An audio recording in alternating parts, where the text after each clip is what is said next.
Marhay na aga sa Indo ka, boss?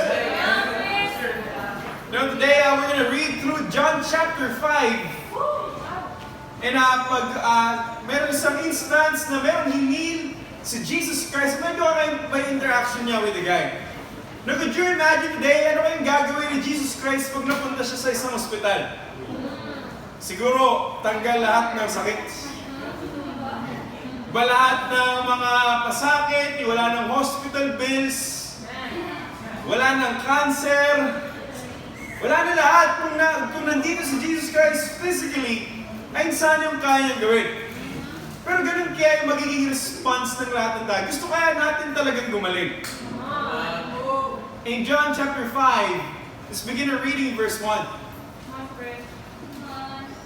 Sometime later, Jesus went up to Jerusalem for one of the Jewish festivals. Now there is in Jerusalem near the sheep gate a pool, in which in Aramaic is called Bethesda, and which is surrounded by 5 covered colonnades. Here a great number of disabled people used to lie, the blind, the lame, the paralyzed. One who was there had been an invalid for 38 years. When Jesus saw him lying there and learned that he had been in this condition for a long time, he asked him, "Do you want to get well?" There is a man, sabi dito, has been an invalid for 38 years, meaning paralisado siya. From neck to bottom, hindi siya nakakagalaw. For 38 years. So, hindi man nakapagtaka yung tanong ni Jesus Christ, sabi niya, "Do you want to get well?" Obviously, di ba? Sino ba namang ayaw gumaling kung paralisado ka for 38 years? But today we're going to learn bakit ganun yung tanong ni Jesus Christ. And hindi lang siya tanong ni Jesus sa lalaking to, pero tanong rin siya ni Jesus Christ sa atin ngayong araw. The title of the message is simply, "Do you want to get well?" Do you want to get well? This question is not just a question of information, but a question of invitation. To confront us sa despair natin, sa excuses natin, at sa unbelief na meron tayo. It's a question for all those who felt stuck in sin and bitterness and failure or regret.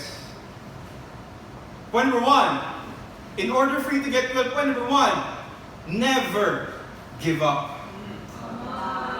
Never give up. Don't give up. So sinabi dito again in verse 5 that the person has been an invalid. He's been an invalid for 38 years. Ang haba nun. Ang tagal nun. For you to be stuck in that situation, possibly, natanggapin mo na lang yung condition mo. Mawalan ka na ng pag-asa, even yung pamilya mo, pwedeng mawalan na rin sila ng pag-asa. Hihintayin ka na lang nila na mawala. Possible na yun yung naging heart ng invalid person. Pero, what's amazing sa invalid guy, he never failed to show up for 38 years. Now, could you imagine his experience for 38 years? Probably may days of doubt. No, siguro hindi mo pupunta sa pool ngayon. Siguro bukas na lang. Pero for 38 years, he never failed to show up. Maulan, maaraw, may pera, wala. Nandun yung invalid guy. Come on. He made it happen to be in that pool because he believes that he's gonna be healed. Hindi niya alam kung paano, may footnote dito in scripture na inaano doon ng angel, in-stir daw ng angel yung pool. So kung sino makauna doon sa pool, siya yung unang gagaling. But he never gave up. He still went, he still showed up. In 38 years, it recalls us yung long wandering ng mga Israelites sa deserts, sa Deuteronomy. And so it's the same thing for them. For 38 years, or 40 years, naliligaw sila. Imagine mo, ikaw naliligaw ka for 40 years. Kahit magbaliktad ka pa ng damit. Hindi ka pa rin makapunta sa patutunguhan mo. Nakailang baliktad ka ng damit.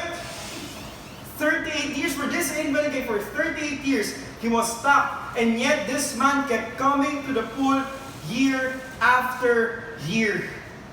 His persistence was remarkable. So Jesus saw his endurance. and his need. Jesus never overlooked those who keep on seeking. And God's timing often feels late to us, but it was never late for Jesus Christ.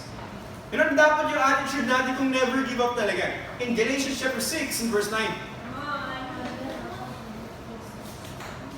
Galatians chapter 6 verse 9. Sabi dito, let us not become weary in doing good. For the proper time we'll reap a harvest if we do not give up. No, dissect natin yung scripture, sabi dito, let us not become weary. Ibig sabihin, hindi ka palaging pagod, pero napapagod ka. Weariness is a state of heart. It's an internal battle. Meaning, it's a choice. It's a choice na mapagod tayo. It's a choice to become weary. Ano daw? Become weary in doing good. Nakapagod gawin ang tama.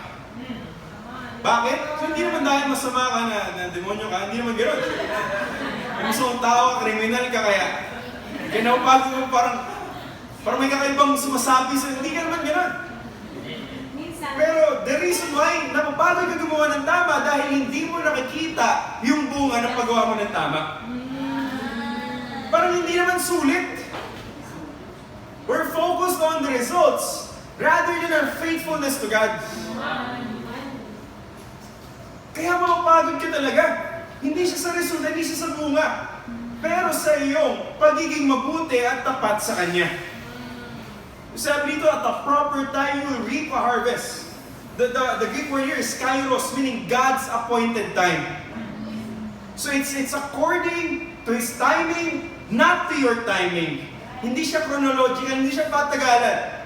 God will make it happen according to His timeline. Sabi dito, reap a harvest. You will definitely reap a harvest. Meron at meron kang bunga. Yan sinayari ko yung Francis kanina. Na sure ball, may mangyayari at the proper time if you don't give up. How many of us, nandun na tayo, malapit na yung breakthrough, pero at the very last moment, nag-give up ka. Sayang, nandun si God sa heaven, oh my gosh, malapit na siya. Napanghinaan lang siya ng loob. This is a story, true story to. Pangalan niya si Florence Chadwick. She attempted to swim 26 miles sa isang river. No, 26 miles, so that's 50 kilometers. Swimming, basta hindi makatakbo ng 2 kilometers. Hindi maka-jogging. Nag-jeep pa. 15 minutes na lakad, jeep pa. Diba? Ito, nag-swimming siya for 26 miles. Ang attempt na to is kailangan niya mag-cross sa kabilang island. Meron pa isang problema. Yung sea na paglalangayin niya, infested with sharks. At nagpo-fog. Meaning hindi niya makikita yung patutunguhan niya. So on the day na kailangan, so matagal siya nag-condition, nag-training and everything, si Florence Chadwick. Now on the day na lalangin na siya, nag-hire pa siya ng mga tao na sumama sa kanyang labot, tapos may dala-dala siya ng shotgun para barilin yung mga pating if ever na may lalapit sa kanya.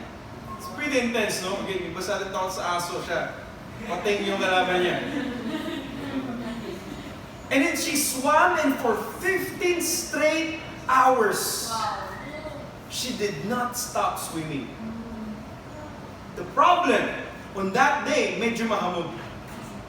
So for 15 hours, dire-diretso siya. Dahil hindi niya nakikita yung dulo, yung kabilang island, napanghinaan siya ng loob. So she finally stopped for 15 hours. Bumalik siya sa bangka. Then 1 more mile, 2 more kilometers. After almost less than an hour, nag-subside yung fog. Tapos nakita niya na isang oras na lang pala yung lalangoyin niya. Nandun na sana siya sa kabila. Kasi when we don't see the direction, or gaya na sinabi ni Charles, when we don't see and understand our purpose, yung patutunguhan natin, mahihirapan tayo, hindi mag-give up. but many give up among us just before the breakthrough. And some of you have prayed and labored for years, and you feel like giving up. Today, do you feel like giving up? Meron bang temptation na sumuko sa'yo? Nung lumayo na lang, magpakalayo-layo, lumamundok. Mapag-isa, maging mapag-isa. Maging kamote, maging potato na lang ako. Di ba na walang maging problema na lang, ayoko na, I want a peace of mind. Pero magkakaroon ka ba talaga ng peace of mind? Kapag nag-give up ka, can you really take it? Can you really tell it to God? God, I've given up on you. Can you tell to Him na God, alam ko na totoo ka, pero God, hindi ko kinaya. Can we meet Him in the last day? Can we meet Him in heaven? God, malapit na ako! Pero God, sumuko ako sa pinakahuling sandali. See, God sees you.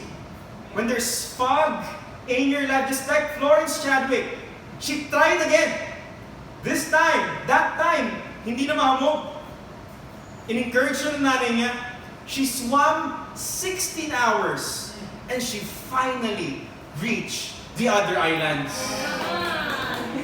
My challenge for your brothers and sisters, keep on swimming. Kahit na nangangalay ka na, keep on swimming. Maybe kailangan mo na mag-iba ng stroke. Maybe backstroke ka. Maybe kailangan mo mag-floating. Maybe kailangan mo mag-freestyle. Maybe kailangan mo ng life vest. But you gotta keep swimming. Never give up. At the proper time, if you don't give up, you will reap the harvest from God. Point number 2. In verse 7, John chapter 5, verse 7. Continue natin yung reading. Sabi dito, Sir, ito na yung sagot ng lalaki. Then Invalid replied, I have no one to help me into the pool when the water is stirred. While I'm trying to get in, someone else goes down ahead of me. Point number 2, reject victim mentality. Nakita ko lang pinaka-problema. Hindi sa hindi capable si Jesus Christ. Pero yung problema, meron ng victim mentality yung lalaki na-invalid for 38 years. Kasi naman siya, do you want to get well? Ano sagot niya? Yes, sana. Yes, of course, I want to get well. Ano sagot niya? Excuses. Sir, walang tumutulong sa akin. Papunta sa pool. So sinisi niya yung tao. Sir, when I'm trying to get in, someone else goes down ahead of me. Sinisi niya yung situation. Lahat kasalanan nila except sa kanya. So do you want to get well? No, naging victim siya ng situation niya at ng mga tao sa paligid niya. So he assumed that the only way to be healed was the superstitious steering of the water. He's stuck with his ways. Ayun lang alam niya, therefore ayun lang yung dapat. So pag hindi nasunod yung gusto niya, nag-struggle na siya. Again, walang patunay na talagang gagaling siya kapag bumaba. Hindi nga nila alam kung may bumababa talagang angel once a year. Tapos i-stir yung water. Walang proof.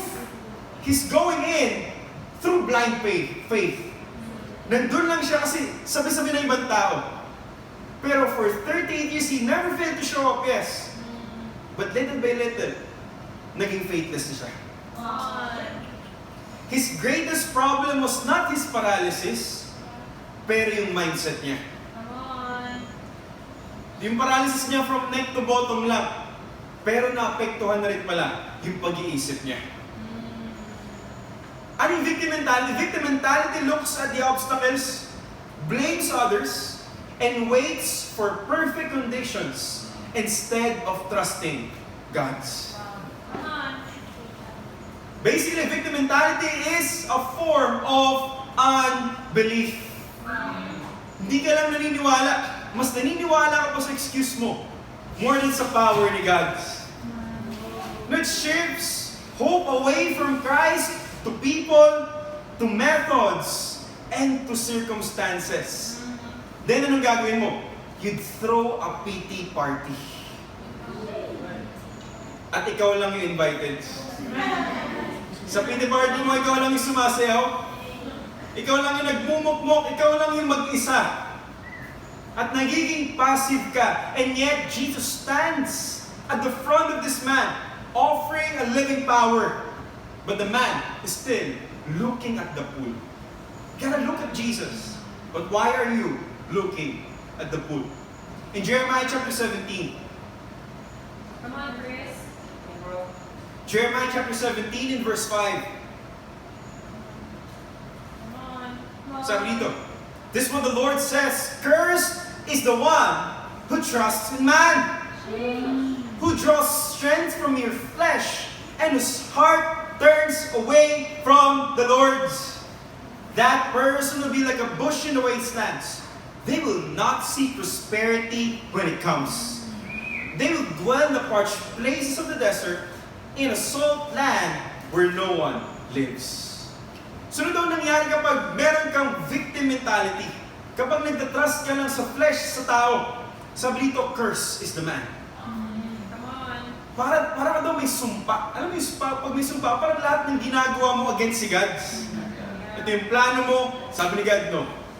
Ito yung pinag-pray mo, pinigilan rin ni God. Tapos parang may nangyayari lagi masama. Maybe it's not about God, maybe it's about your trust. Maybe God is exposing na nagtatrust ka na sa man, nagtatrust ka na sa sarili mo, instead kay God. Paano malaman? Sabi dito, whose heart turns away from the Lord's. Come on. Kung saan ka bumapaling, papunta ka ba patungo kay God, or paalis, or palayo kay God? Yung person daw na to will be in a bush in a wasteland. Pupulutin ka daw sa kangkungan. Ito ba yung pinakamalala? They will not see prosperity when it comes. Sobrang blinded ka na ng situation mo, kahit gumanda yung buhay mo, kahit may blessings mo si God, kahit in-answer pa ni God yung prayer mo, hindi mo siya ma-appreciate. You're so stuck in that victim mentality that you started rejecting the blessings and the grace and the goodness of God. But in verse 7, but blessed is the one who trusts in the Lord, whose confidence is in Him. They will be like a tree planted by the water that sends out its roots by the stream. It does not fear when He comes. Its leaves are always green. It has no worries in a year of drought, and never fails to bear fruits. Wow, come on. It's crazy. Amen. If you trust in the Lord now, not in man, you'll be like a tree planted by the water. Tree, puno. Hindi ka damo. Diba na, tutubo tapos mamatay lang pag naarawan. Pero para ka daw puno na matibay. Na malalim yung roots. Hindi na daw mangyari. You don't fear when He comes. You don't wait for a perfect opportunity. Okay lang sa'yo kahit tag-init. Come on. Hindi yung problema yung mag-a-adjust sa'yo. Nahintayin ka, sige, hintayin ko na maging okay to si brother. Bago ako maglagay ng problema. Hindi ka lang. But you're not afraid, you're not fearful of heat. Yeah, come on. Your leaves are always green. Blooming ka palagi. No? Tingnan nyo nga, tabi nyo, blooming ka ba? Roses? Or gloomy na? Blooming ba or gloomy na? The sinabi dito, has no worries even in a year of drought. What if yung problema mo aabot ng isang taon? Green pa rin ba? Green leaves pa rin ba? Or falling leaves na? Sabi dito, and never fails to bear fruit. See, it's not about the circumstance, but it's about your faith in God, your trust in Him. It's not the situation, but it's our conviction. At yung conviction natin, yung dapat magbago ng sitwasyon. Come on. Nawalip si Francia. Uy! Last time, I think na alam niyo yung story niya, meron siyang scholarship nagkaroon ng conflict kasi Sunday service. So gusto niya mag-attend ng service, nagkaroon ng problema. So nung day na yung scholarship is para of course sa school niya, very important para kay Franz yun. Nagkaroon ng problema, so na-miss out niya yung exam on Sunday. So matin pa siya ng leaders meeting. So para umiyak, hindi na pero umiyak siya, pero kailangan niya daw pumunta ng leaders meeting kasi mag-share pa siya ng good news. Habang umiyak, of course. Kasi may good news, saka may bad news. So, grabe, fired up, kinomfort namin siya, pinag-pray namin siya. Then the following day, nag-message,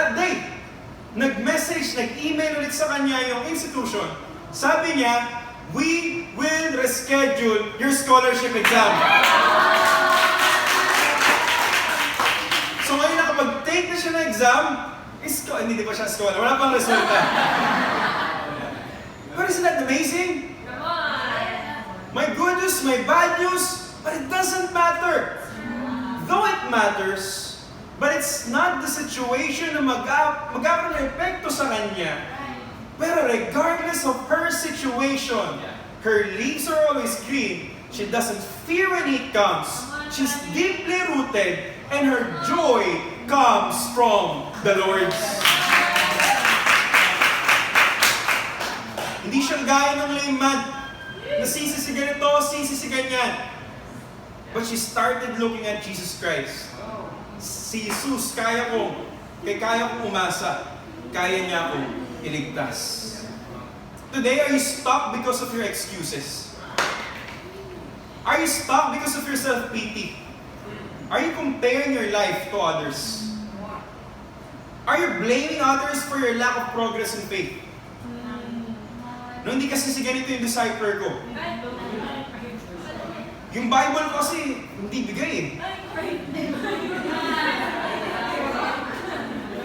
Are you stuck? Are you blaming others because of your purity? Biniblame mo ba yung cellphone? Biniblame mo ba yung internet? How about your marriage? Pati naman yung marriage. Ilan lang kami. Diba? Are you blaming your spouse sa condition ng marriage na meron ka? Come on. How about your calling? Are you blaming your situation because of your calling? Pero tatanungin siya sa'yo ni Jesus Christ. So, bro, sis, do you really want to get well? Will you say yes? Or will you stay in that victim mindset? See, faith means letting go of excuses and surrendering to Christ's way, even when it's uncomfortable or unfamiliar. My challenge for you, brothers and sisters, is to accept your situation. Don't wish that things are better. Don't wish for a parallel universe. Don't wish na pinanganak ka sana sa ibang pamilya, iba sana yung tatay at nanay mo. Don't wish for a better version of your life, but accept your situation. God believes that you can carry your cross. God believes He's cheering for you, He's rooting for you, and He's asking you, do you want to get well? Jesus is standing by. Will you say yes? Point number 3. Verse 8, John chapter 5, verse 8. Come on, Chris. Then Jesus said to him, get up, pick up your mat, and walk. At once, the man was cured. He picked up his mat and walked. Point number 3, start moving. Start moving. So kung napansin niyo na sinabi ni Jesus Christ sa lalaki, do you want to get well? Dami excuse. Ano sinabi niya? Kawawa ka naman, no? No? Or dapat, pwede sabihin ni Jesus Christ, sabihin natin ni Jesus Christ, Jesus Christ, you're very insensitive. Kasi hindi mo man lang muna siya kinamusta. You're very insensitive, Jesus, kasi hindi ka muna nag-relate sa Kanya. Di ba ganun tayo? Yung tone mo, Jesus Christ, dapat bantayan mo. Dapat sinabi muna ni Jesus na, ito ba yung feel mo? Kamusta ka? Ganyan. Hindi, sabi ni Jesus Christ, get up, pick up your mat, and walk. He was cured because of his obedience, not because of his excuses. Ang dali lang, di ba? Ganun lang pala. Get up, pick up your mat, and walk. Get up means tumayo ka. Tagalogin lang natin. Meaning you rise from your passivity, being passive. Pick up your mat, take responsibility. And walk, move forward in Jesus Christ. Come on. Kasi healing was instant, but it was activated by obedience. Come on. Grace calls, but faith acts. In Hebrews chapter 12, Come on, Chris. Hebrews chapter 12, verse 1. Therefore, since we are surrounded by such a great cloud of witnesses, let us throw off everything that hinders and the sin that so easily entangles. Let us run in perseverance the race marked out for us, fixing our eyes on Jesus, the pioneer and perfecter of faith. For the joy set before him, he endured the cross, scorning its shame, and sat down at the right hand of the throne of God. Consider him who endured such opposition from sinners, so that you will not grow weary and lose heart. Nagkano sinabi dito? Sabi dito, therefore, meaning it's a culmination of all the 11 chapters ng book of Hebrews. It's all about faith, Hebrews 11, Hall of Faith. Therefore, we're surrounded by such a great cloud of witnesses. Sino-sino yun? Sila Moses, sila Abraham, sila David, all the heroes of the Bible. Para daw tayo nasa isang Colosseum. Para daw tayo nasa isang boxing match. Nasa Araneta Coliseum ka daw. Or Naga Coliseum. May Naga Coliseum ba? Wala. Meron na. Hindi ko alam kung meron. Pero Bredo ata. Yun. Basta doon yun. And lahat daw ng mga heroes of the faith, nakapalibot sila. And they're cheering for you. Come on, Cyril! Let's go, Em! Kaya Pedron yan! They're cheering for you! Diba? Sabi na kung kinaya namin, kaya mo rin!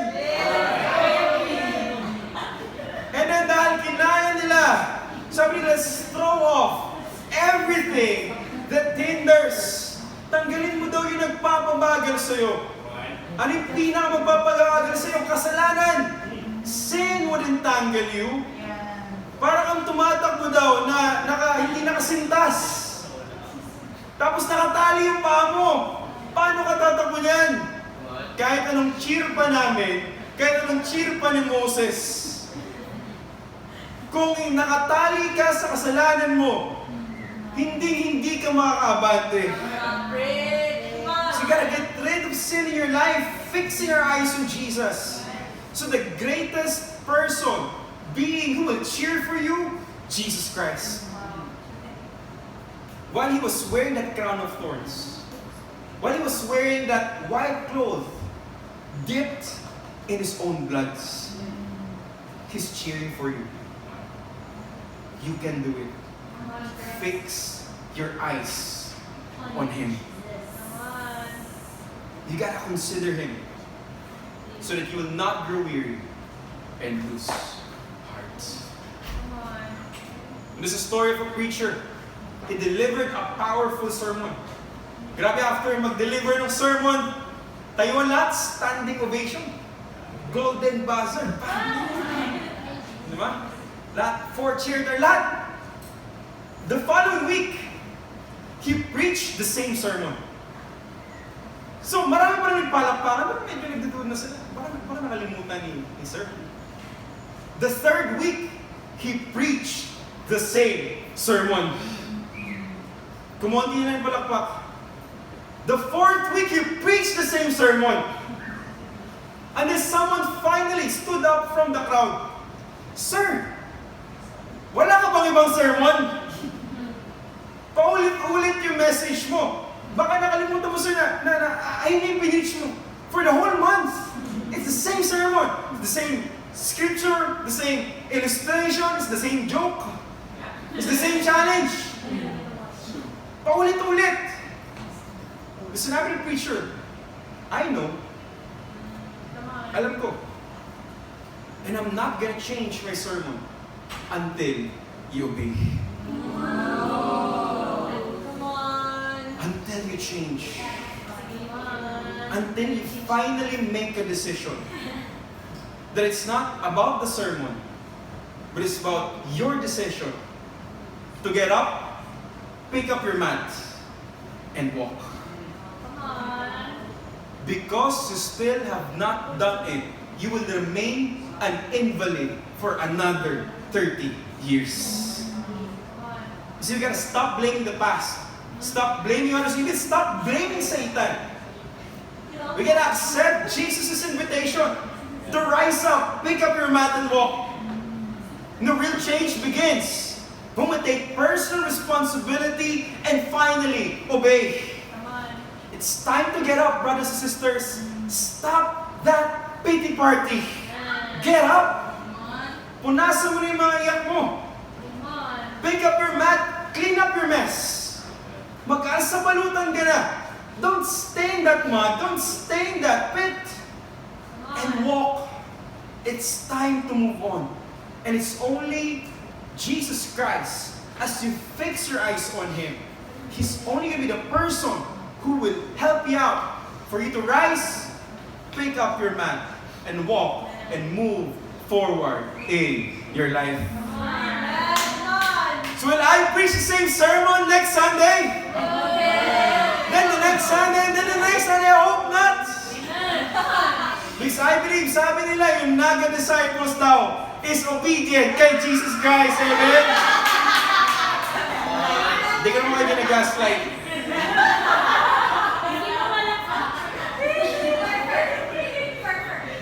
I may not repeat my sermon, but Jesus may repeat the question to you. Do you want to get well? The lame man's greatest barrier was not his legs. It was his mindset. Some of us have been lying beside the pool for years, blaming others, waiting for perfect conditions. And yet Christ is standing before us now. He's already done the decisive work. Sabi niya sa cross, it is finished. It's time to rise, to pick up our mat, and start to walk. Today, Axel will rise.